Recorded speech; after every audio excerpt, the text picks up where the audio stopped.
We're back and on the road for Supanova 2023 here in Sydney. It's a Trekzone conversation, and I'm celebrating 20 years of Trekzone. They're celebrating 21 years of conventioning around this great country. We've got superstar guests, we've got fan clubs, we've got Supanova Management on today's edition of a Trekzone conversation. I'm so very much looking forward to getting back out on the road and experiencing this convention floor. This is a Trekzone conversation. Well, Event Director of Supanova, Scott, is with me. Scott, thank you so much for having us back for another year of Supanova in Sydney. Dude, it's great to have you back. I mean, you've been supporting us for so long. It's great to see you every year. You know, always stop by and say hello. So no, it's great. We really appreciate everything you've done for us. We came from the beginning of Trekzone podcasting was very much following Supanova around the country. We were based in Brizzy when we've been podcasting. We've been to Perth, Melbourne. I think we've done Adelaide as well. Yep. Sydney a few times as well. So it's always fun. It's great to see the crowds here as well. They're back after that bit of a COVID lull. You know, that thing that was there for a few years as well. So, you know, what's the turnout been like coming back out of COVID? It's been really good. I mean, we sort of, it's funny, we were sort of, the last two shows going into it were Melbourne Gold Coast. Yeah. In 2020, which, you know, and we had Kevin Eastman as we do this weekend. Yeah. You know, he was there for that. And then we, over the next 12 months, we kept working towards, because, you know, all of the state governments were like, oh, you know, it's only going to be 3 months. And then it kept extending. And, you know, I'm Melbourne-based, so, you know, I totally have total PTSD over that stuff. So the team kept working along, but we were very much holding back on that final push, not knowing what was going to happen. Then we rolled into 2021, and the first two shows we had back when we were allowed to was Gold Coast and Melbourne. So 2021 saw us run 4 shows. Yep. So we had Gold Coast, Melbourne, Sydney. We had to cancel Perth that year. Sydney, Perth were all go. And we were actually here on site when WA closed their borders again, and we were all ready to go. Yeah, that's right. So that was gut-wrenching for us. Because we put in all the work and effort to make, you know, because we love going to Perth. Because it was those border restrictions as well. If you were here, you couldn't be there. Yeah, exactly. So Perth unfortunately wasn't able to happen. Adelaide was the same, but we were able to do Brisbane. So we got 4 good shows under our belt in 2021, under all the restrictions, dealing with all the government regulations, keeping everyone happy. We had government inspectors on site. They were all, you know, ecstatic with how we run things. Yep. It's like, well, you know, it wasn't our first rodeo. We've been there, we've done it before. Exactly. And then into 2022, we did Melbourne Gold Coast separate, and then Sydney Perth. So last year was our first Perth in, you know, essentially 3 years. Yeah. And it was huge. It was so huge. It was actually, it was the fastest pack down we've ever had at a show, because exhibitors had sold out of so much stock. Wow. So it was, you know, good problems to have. Yeah. But it's like, you know, people that had 20 pallets shipped in, shipping back 3.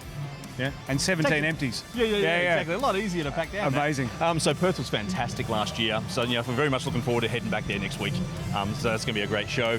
And then, back into Adelaide and Brisbane last year. Brisbane was huge. I think 27,000 or something is what we hit last year. So, it was really, really good. And then this year's just, you know, we're sort of back to normal. Everything's running fine. Yep. Exhibitor numbers are well up. We're having Melbourne and now Sydney have had some of the biggest alley requests that we've ever seen. Wow. So that's a huge booming area with all the local producers and things, you know, comic writers and just local guys, which is really good. And then, you know, the actual exhibitor floor itself is growing. So, you know, we're at some point where we're pretty much, I mean, here, the venue isn't any bigger. Yeah. You know, I've noticed that this year. Yeah, we are the full venue. Yeah. Yeah, there's no more room. Yeah. So, which is good. You know, we're the same in the Gold Coast. We take over the whole venue. Yeah. Melbourne, I want to say the whole venue, because the only buildings that are left are like cattle sheds all the way down the back. I love Melbourne. It's such a... we were saying this on the way in from the airport today, that it's... I love that openness and the exhibition halls, and you've got that down there. You've also got the one further away. Sort of spreads everyone out. That 1 o'clock in the afternoon on Saturday in Melbourne, you come out the front of the exhibition hall, right, and you stand so you can look up the entry towards the pie in the sky and the big top. Yep. Where, you know, where the alley is, and then you can from there you can see through the windows and you can see the show floor. You can see all the people down there at the food trucks, all the people up here. You know, and that building's full. Like, there's people everywhere. Yeah. It's just it's insane, Melbourne. Yeah. It's so good. It's awesome. You know, and that's my hometown, so it's like I love it that Melbourne always like to come. Yeah. Bit of pride with the stuff. I love it. Yeah. Now, what I love as well is the crowd numbers here as well. That they keep turning out. I think it's fair to say that there are really only 2 conventions in the country. We have Supanova, and we've got the other guys at Oz Comic Con. We play both fields, and you know, hey, look, we love Oz Comic Con. I went to their Melbourne show last weekend, saw their event manager, had a chat to him, and enjoyed their show. A great con, but I think Supanova kind of, I don't know what it is, seems to be bigger. I think so. I haven't seen their interstate shows. And I know we're bigger in Melbourne, you know, based on just on square meterage. Yep. And that's, you know, just inside the buildings, let alone the outside areas. Yeah. Look, I haven't seen their interstate show, so I have no idea. Well, we're not here to talk about them anyway. Yeah. It's our 20th this year. Great, you've been doing it that long. Oh no, it's the grey hair. Oh, you know what? It's funny. I noticed that. So I've been attending conventions for over 20 years. Yeah. You know, I started as a fan before I became an organizer and event director and all that sort of thing. And you get all your celebrity photos, right, which is the same pose. Yep. And when you line them up over the years, yeah. Oh yeah, you see the passage of time. Yes. You see the hair disappear, gets getting thinner. Yeah. You see the grey going. Yeah, I'm the same. Yeah. It's all about it. You see the grey setting in, and then you sort of see yourself at various periods of your life where it's like, oh, I'm getting a bit chubby there. Yes, Oh, it's thin again, and all going down. So, Gravity's affecting us. Yeah, you certainly can see that. Exactly. So 20 years this year for us. Been coming to Supanova. We've been podcasting for 10. And Supanova, for pretty much all of that time, just had no end of fun here. Yeah. The only thing I wish, as more of a Star Trek guy, is that we get more Star Trek folks. Dude, Trek's my first love. I was president of Oztrek, the Star Trek fan club, for 7 years. Love Oztrek, big shout out. So, yeah. So, yeah, Trek's my first love as well. Because it's funny. These, I work with a fantastic team here at Supanova, and we're all fans ourselves. And whenever there's a Trek guest, there is myself, my event manager, my head of community, who else? My floor and exhibitor services manager. So basically a bunch of the management here. Yep. We have costumes. that we're getting on. We're like, I don't really do that anymore. But when there's a Trek guest, Yeah. They come out and we're all standing in the back and it's like, oh, who's booked the photo op? Oh, I don't know. And then you end up going, okay, we have 3. So do you also have to pay for photo ops? Yeah. No, fair enough. No, that's good. Yeah. Good to hear. It's all about supporting all the businesses. Yeah. So we put on our costume, and so we did Carl Urban Yes. in Gold Coast last year. So there we are with it. I pull out my tricorder and my faces. I bring them all with me. Grab all my old Playmates toys, and then and you don't know what expressions the guests are doing when this is happening. Yeah. So it's like, okay, let's do a normal photo, and then it's like, okay, let's do a fun one, and then it was Carl that says, okay, let's do a Trek one. All right, and then when we got them printed, I just looked at it when he did the face. I love it. Carl was he was Gold Coast this year. Yes. We missed out. We weren't available that weekend. Oh, dude. But damn, because here I am going, you need more Trek guests. Did you see Anson Mount when he was out? I caught, yes, so he was here. Yeah, we had him in Sydney Perth. That's right. Yeah. So the funny story with that was that Lionel knew that Anson was a dream guest. Yeah. Lionel rings me. We're halfway through rebuilding the studio at home, the home studio. Yeah. Lionel rings me and just goes, Anson's standing next to me. I know you want to do an interview here. Speak to him. And I'm on the couch watching AFL football. I'm not plugged in. What?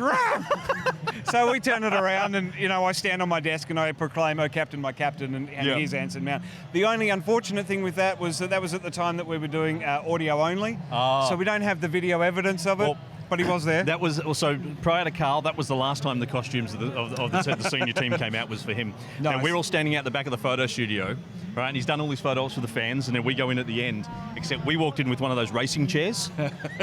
Right? We've sat the racing chair in. Yeah. And he's like, oh.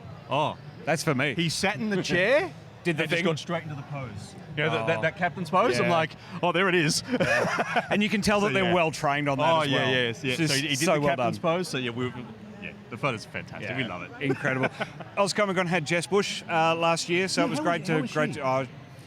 I really like her on Strange New Worlds. I've seen episode 1 drop this week, and Yes. I'm too busy doing this. Yeah. So I haven't seen it yet, so don't No say spoilers. anything. No spoilers. I have seen the first 6, thanks to Paramount, but no spoilers at all. But you can tell Jess is an Australian. Yep. Because the start of the interview is, Jess, welcome to Trekzone. Thanks for a little bit of your time. And the response is just, hello. And it's like, you are so Australian. You have come from home and away. Yeah, nice. It is brilliant. Yeah, nice. So, and I think that's what's great about Star Trek being back is that we're a little bit more, our actors are a little bit more prevalent over there now. Yeah. Not just film, it's not just Hugh Jackman and people like Yes, that yeah. in the big A-listers where they were never going to drop into a streaming show. We've had Evan Evagoria as well. We had him do Brisbane, Adelaide. So he didn't want to do press at. He didn't want to do press at that one, Scott. So I'll speak to you next time. No, we won't talk about him. But my next hope is to have some Australians in Starfleet because we know that the country exists. Yep. So we'll work on that and get that done. I've got Paramount here, so we'll get that sorted. But let's bring it back to Supanova. I think this is great to have everything back. You're in my hometown twice a year, which is very handy for me. And it's always just a pleasure to come down and just see the amount of people that are here, the exhibitors that are here as well. Yeah. Just having a great time. Look, among the exhibitors, there's a lot of family, I guess, around them. A lot of us, because I'm an exhibitor as well. I've got my stand here as well under First Contact conventions. Yes, of been course. running Star Trek conventions for 20 years almost. So there's a family community amongst the exhibitors because we do every show on the road together. So we go to dinner together, and have been doing it for so many years. So amongst the crew, the volunteers, the exhibitors, everybody knows each other. Yeah. Because we do so many of these. Yeah. It's not just a one and done. It's like all the time. Yeah. And we keep in contact between shows and catch up now and then.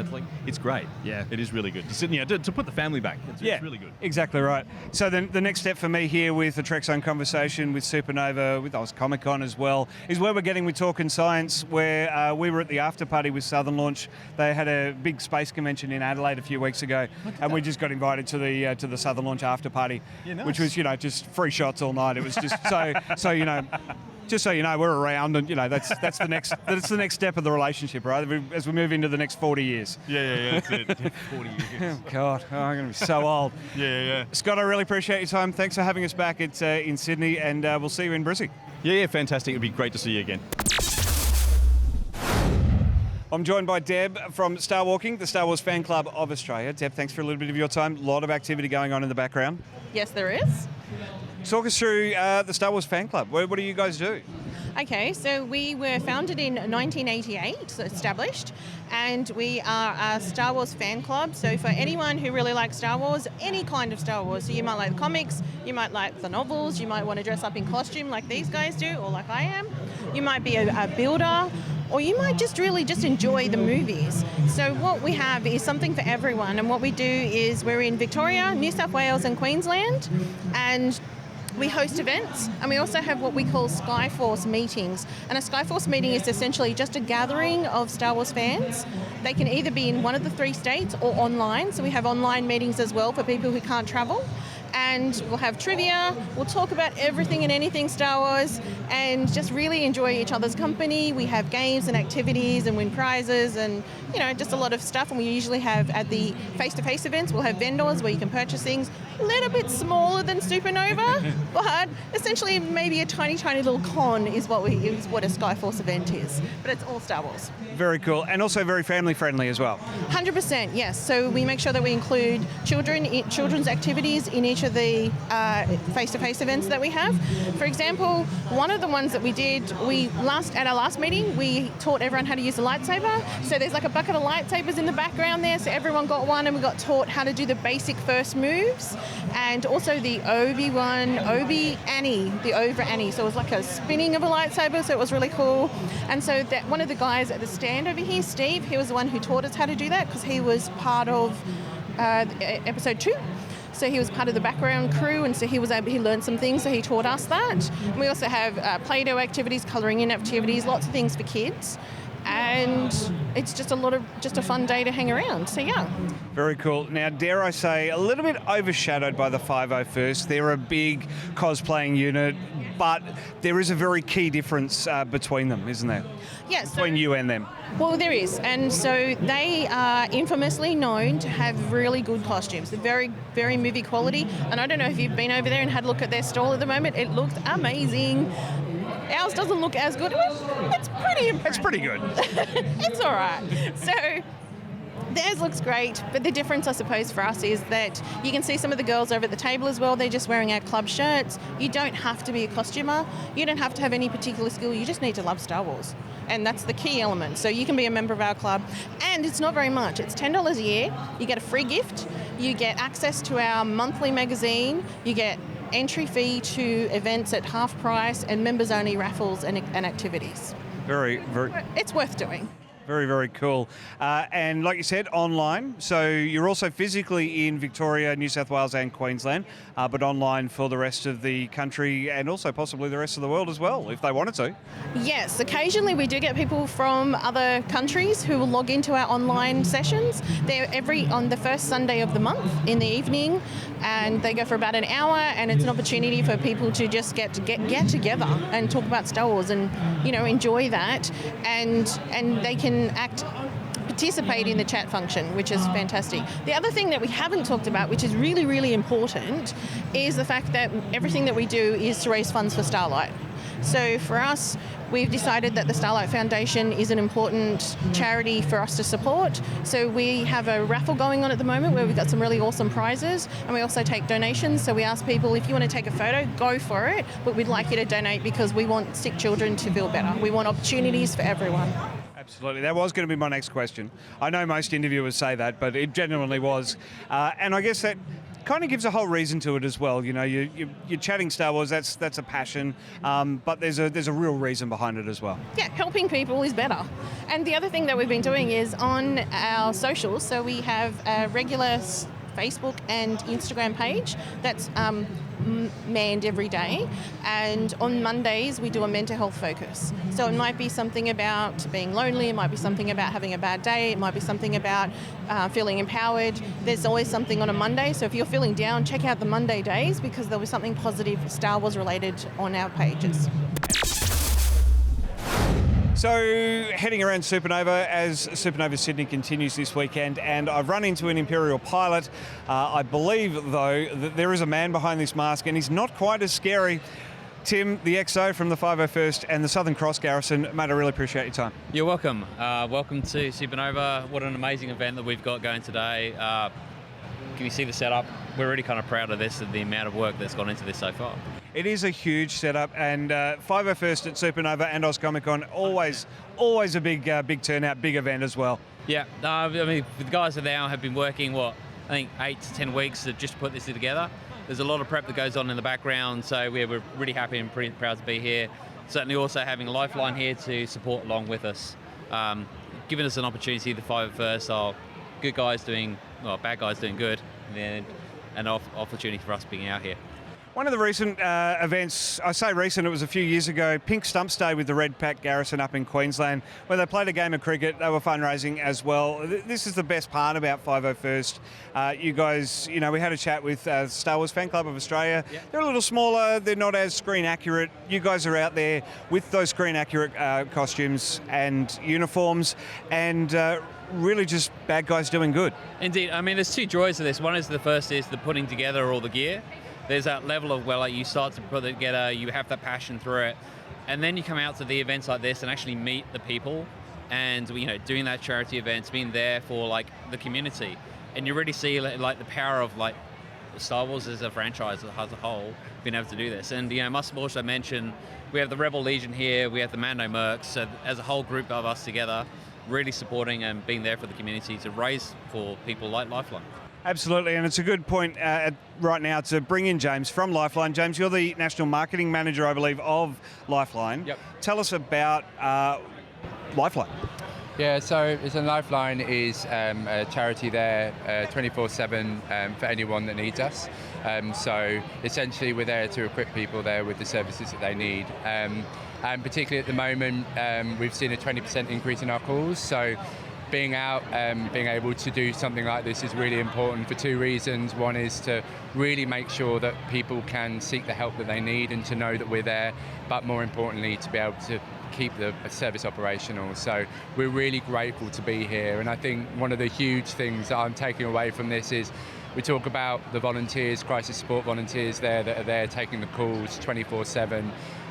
Everybody here today are volunteers, and speaking to people, they were working on their costumes and their props till midnight last night to really bring it to life, and it is so amazing to see the amount of engagement that gets, and particularly everyone is just having a great time. So we're really, really proud to be here.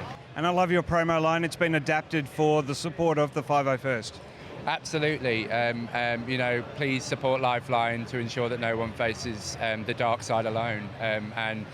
So it's all about hope and connection. So it really is a really good partnership, and we're really, really proud to be here. And it's almost quite natural, really, the hope. It's kind of been, that's the through storyline of Star Wars. 100%. I mean, there's always there, like, yeah, I'm dressed as the bad guys, but in the end, it is the hope. It's that driving, looking forward to it. It is that thing in the dark that people look forward to. It is that light of the way, and yeah, hope. That is what we look for. Fantastic, Tim. James, I really appreciate your time. Better let you go back to all those photo opportunities. Imperial Pilot is disembarking right now, so that is absolutely incredible. That has been Supanova 2023 here in Sydney. An absolutely fun time, and it's always a thrill to keep coming back to Supanova over the last decade. Here for another decade, I'm sure.